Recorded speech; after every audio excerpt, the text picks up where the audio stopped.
Hi, I'm Mel Van Dusen, and welcome to the show. You know, when I first started interviewing people, I interviewed a woman named Nadia McCaffrey. And Nadia had 3 near-death experiences which completely changed her outlook on life and also her outlook on death. And she explained in detail what the near-death experience was. And it just so happened that the day after the film showed, our neighbor called us. And she said, you know, the way this was presented, it really opened up the possibility that there may be some consciousness after death after all. Well, a week after she told us this, she had to go to the hospital to have work done on an aortic aneurysm, I think it was. And the surgery was expected to go well, and she was expecting to come home. Well, the surgery went well, but her kidneys failed, and she became paralyzed on one side. And she decided that rather than live this way, she would just go home and die. We went to visit her. She approached the whole thing with dignity and grace and put us at ease. But the thing that really came home for me was that the day before she died, she turned to her granddaughter and said, "I see Bob, and Bob is waiting for me. I know that he's waiting for me." And when I heard that, it made me realize that, you know, if I can do a show on near-death experiences and have this kind of effect on people, then I've really done something worthwhile. So, our guest tonight is one of the original researchers on the near-death experience. She has the largest research base of both children and adult experiencers. She's written 7 books based on her research. She's lectured twice at the United Nations. She's appeared on Geraldo, Regis Philbin, and Kathy Lee, I think it is, and Entertainment Tonight, and Larry King Live, and now she's with us today. And she's written these 7 books, and they are Beyond the Light, We Live Forever, Beyond the Indigo Children, Coming Back to Life. It's about the after effects of the near-death experience, and my hand is barely able to hold all this. And Children of the New Millennium. It's children's near-death experiences. I'm going to have to put some of these down. The New Children and Near-Death Experiences, Future Memory, and the one that I can relate to most accurately, and that one is The Complete Idiot's Guide to the Near-Death Experience. This is a really fun book, and I highly recommend it. It answers all your questions. So, having told you what, excuse me, after what my guest is about and what she's done, I would like to introduce P.M.H. Atwater. Hi. Hi, Dr. Atwater, welcome, finally. Finally we've got this thing off the show. We had a long time trying to get the tapes going, but we're finally here. Yes, we are. Now, you've been interviewed by many, many people over quite a while, and I imagine most people have, you know, stock questions they start out with, but I'd like to not do that. Okay. What question would you like me to ask you to open up this whole subject? What's unique about the near-death experience? P.M.H., what is unique about the near-death experience? There you go. What excites me about the near-death experience, because so many people try to compare it to other types of experiences or other types of changing consciousness or altered consciousness, and they'll say, well, it's oxygen deprivation, or it's connected to ketamine or drugs or this or that. And then we talk about shamanic experiences and vision quests and spiritual experiences. And it's really kind of part of all of that. But what makes it unique is, of all of these different experiences, it is the most intense, the most clear, the most coherent, the most remembered over time, decades later, and it has a pattern of after effects that's both physiological and psychological that really validate this experience and says that very clearly it's not a hallucination, no way could it be. It's not oxygen deprivation. No way could it be. It's not any kind of hallucination that we know of, that we have records of, that it's even more than anything we can imagine.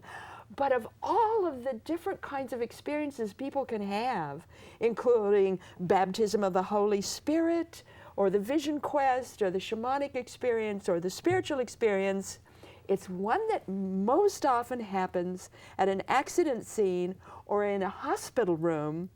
It's almost as if we are being given this incredibly lustrous and complicated and awesome and mind-stretching experience that happens where a doctor or a nurse or a scientist can investigate it.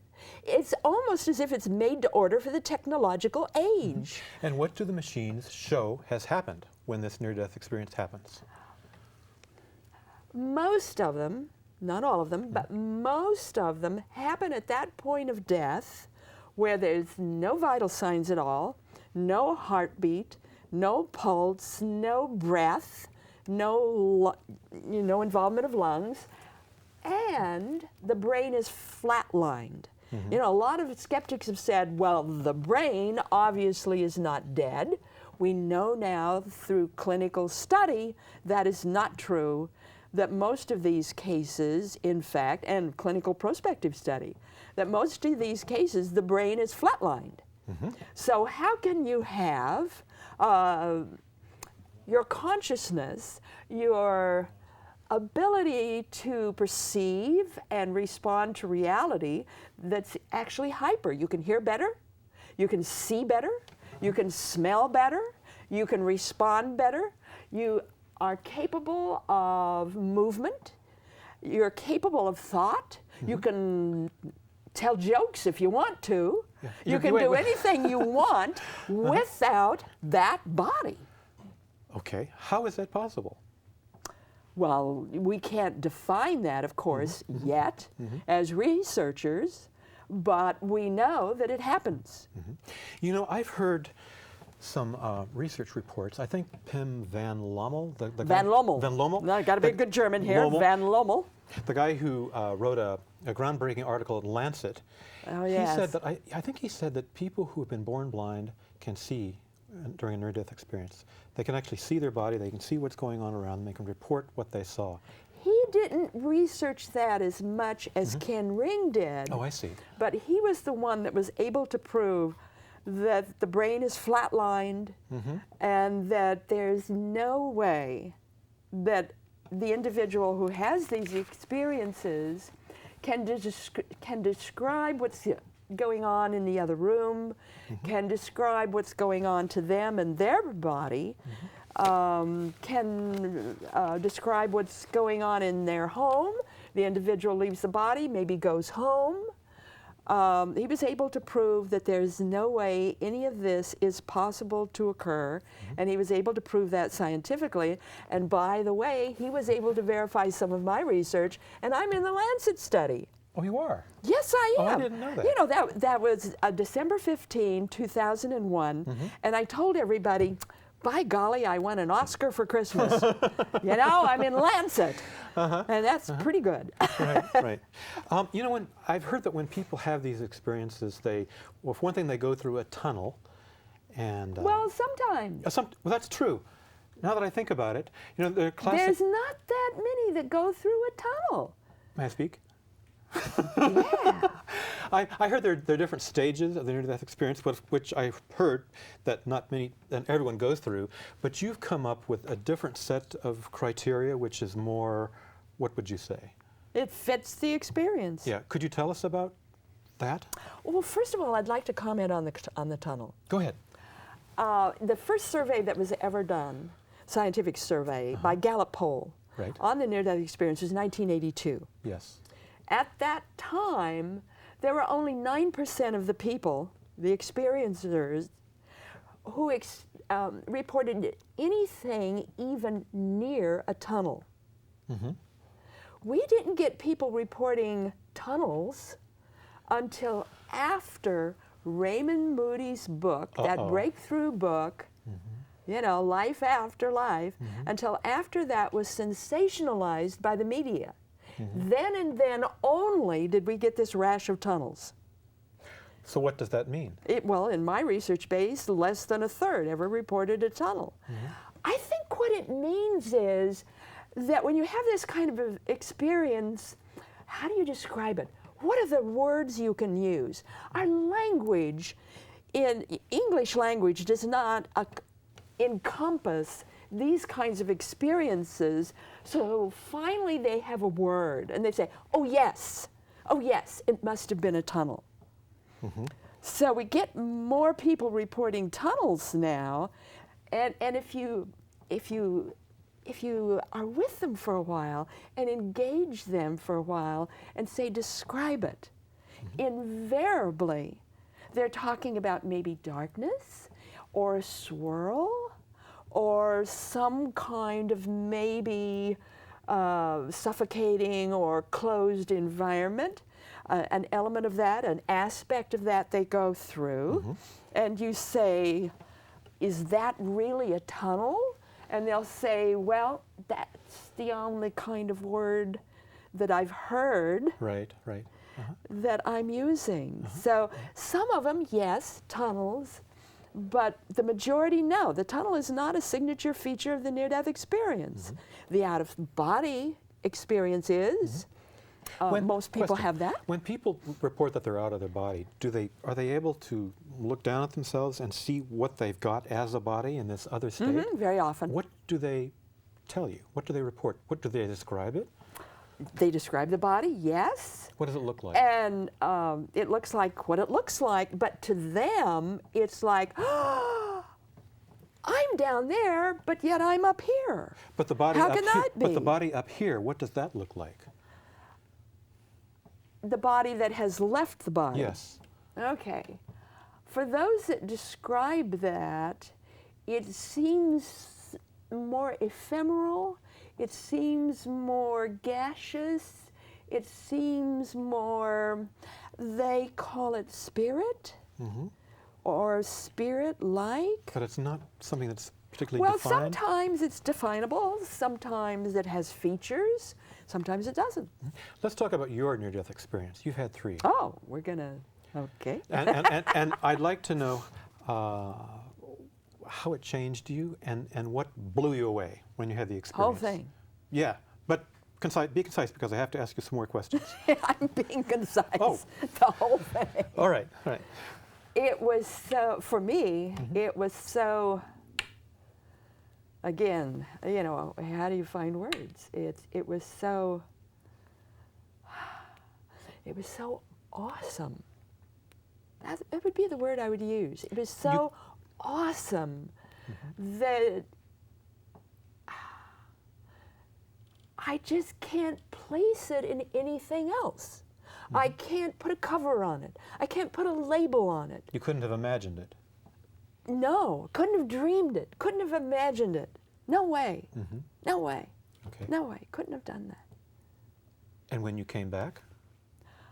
I couldn't relate to this world. It took me a long time. It was almost as if I was still over there. When I came back, I really wasn't back. I was still over there. That's what N.D.E said. She said when she I was still over there. When N.D.E was telling me about her experience, she said, you know, being in this world was just so very, very difficult. After having experienced that, what makes this world so hard? When I came back, I couldn't recognize a bed. I couldn't recognize a newspaper. I couldn't recognize a clock. I couldn't recognize my children. I couldn't recognize clothes, eating, was this because any of this. the near-death experience, or was it because It's because of my near-death experience. It was so, I mean, I was still over there. And my consciousness, when I revived, was now in this body, my physical body, but I couldn't relate to it. It's like, what's a physical body? What's a child? I'm a mother, but what's a child? What's a newspaper? What's food? I had no concept of eating, no concept of putting one foot in front of another, no concept anymore of a weighty, dense body that you move over in bed, or other people wearing weighty, dense bodies looking at me. Were there any It was completely foreign. Were there any circumstances under which you felt okay? I was neither okay or not okay. Truly, in my case, I was lost between worlds. Right. And the only logical thought that got through to me, believe it or not, was money. Oh, really? 3 days later, it hit me with thunder that I had to go to work. My job was my only source of income, and I had to get up out of this bed and go to work. You know, we're in Silicon Valley, and we're surrounded by mathematicians, engineers, people working with computers. For me, it's pretty dull. No, it really is. And you know, and if you know, I can imagine that some of these people who are involved in these things, if they haven't turned off the TV already, if they're still listening, they're thinking, well, now, come on, this is not logical. It doesn't follow a sequential pattern. You know, after A, there's B, and then after, you know how it is. And in a way, they're kind of a squirrel on a treadmill. You know, they have to keep referring back to what they know, and after a while, I think their world becomes narrower and narrower and narrower. You know, the arts don't particularly flourish around here. Oh, really? Yeah, it's what yeah. But how do you get through to these people? You know, we don't want to be insulting, but all you have to do is present the facts. Yeah. All you have to do is present the stories. They speak for themselves. Yeah. But, you know, considering how they've been conditioned in their thinking, their conditioning has conditioned them out of accepting anything like this. Like some of my technical friends will tell me, you know, that's illogical. Everything has to be logical at the beginning. It has to refer back to something that they know is provable. But when you have something that blows the top of your head off, you know, it has none of those references anymore, does it? Maybe we should just go on. You know, again, it's just seeing those facts. Like, for instance, George Rodenaya, when he had his experience. Who? George Rodenaya. And part of his experience was getting into his wife's mind, he being a corpse in a freezer vault in a morgue, his wife with 2 young children picking out his gravesite and standing at the gravesite in her mind, going through the various men now that she might acquaint herself with and maybe date, because she now needed a father for her children. So she's going in her mind, naming them and going through their various attributes, pros and cons. He then, being in her mind, seeing everything she's seeing in the cemetery, hearing everything she's saying in her mind, viewing the various pictures she has in her mind. And when he finally revived at the end of 3 days, an incredible story of George Rodenaya, I talk about it in Beyond the Light. Talk about a stone-cold corpse. He certainly was that. And when he was able to talk again, he described to her, word for word, everything she had said, everything she had seen, everything she had done. And she was so freaked out and so shocked that she wouldn't have anything to do with him for a year after he came back. And her name is Nino. I interviewed Nino too. And I said to Nino, what's your feelings? What's your response to what happened to you? And she said, you know, why couldn't you stand this guy for a whole year? Wouldn't even be in the same bedroom with him. And she said, well, how would you like it if your husband knows every thought you think? How could you live with that? That kind of accuracy, that there is absolutely no privacy, none. And that was her experience in living with this man who had come back to life, revived. He revived, by the way, on the autopsy table. Oh, God. To the shock of the doctors at present. They had done He what was revived on called the autopsy? T-square. How long was he technically dead? 3 days. He was. What did they stick the knife? Were they ready to stick the knife in? They'd already done that. God. They had done what was called the T-cut. Did that wait? So the lower part had been split open. They were splitting open the trunk of the body.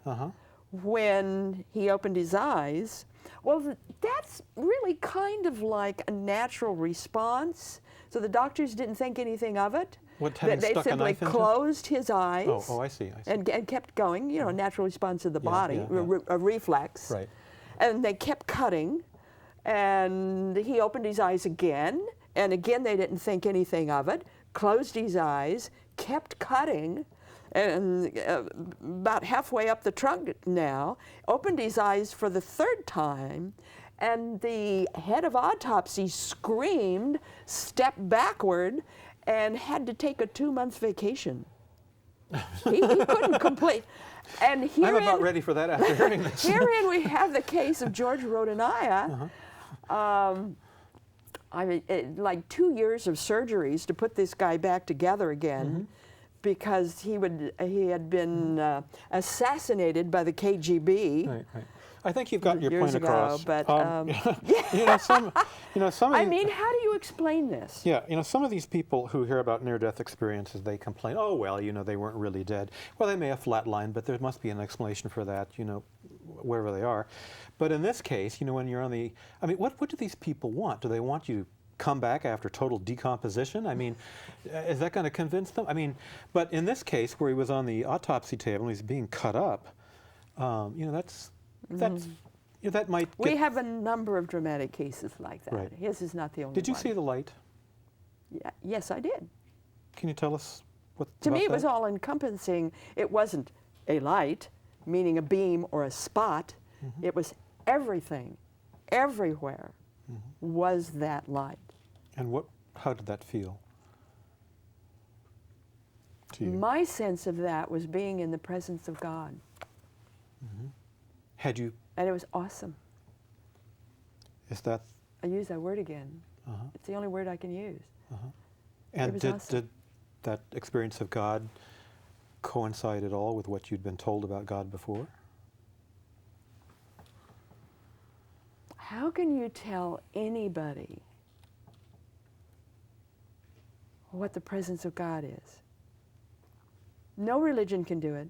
No holy book can do it. But no article can do it. No novel can do it.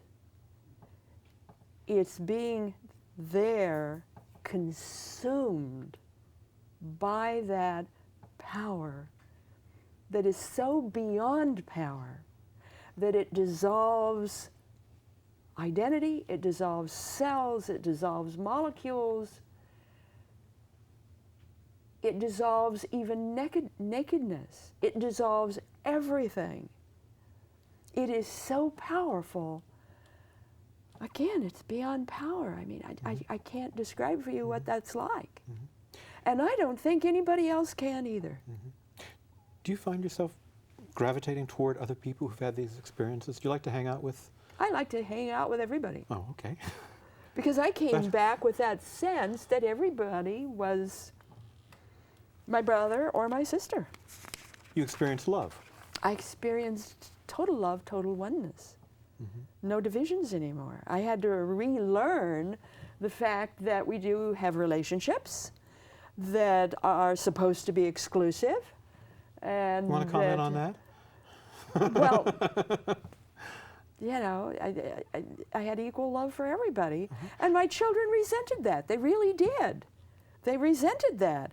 My daughter, They want Natalie, an exclusive love. my daughter came to me and said, I want to be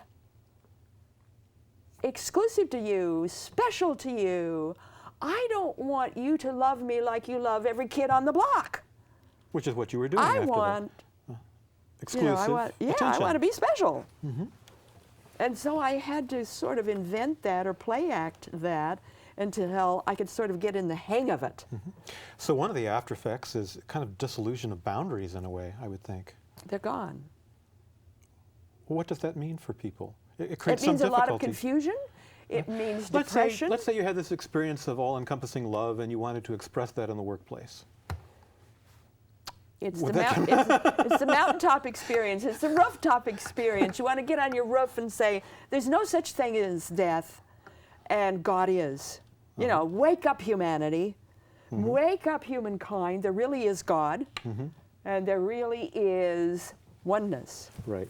And you want to say that to everybody, and everybody thinks you're psychotic, and you belong in a psychiatric institution, and you learn to either shut up or use your words differently. Right. Dr. Atwater, we have about 2 minutes left, less than that, I think. And I have many, many, many more questions, and you know, pages and pages of questions. And you would like to talk, I think, about the near-death experience of children, which are completely different than adults. Well, the experience isn't We different, can't do but it how now. they respond We to can't- them is different. Yeah, we can't do it now, but I would like to invite you to come back and talk about that. Oh, I'd would you? love to. I would love to. Good. Will you do that? Yeah. Good. You Good. bet. And one of the books that deals exclusively with The New Children and Near-Death Experiences, the big one on top of the Idiot's I'll book. take your word for it. Okay. Okay. All right.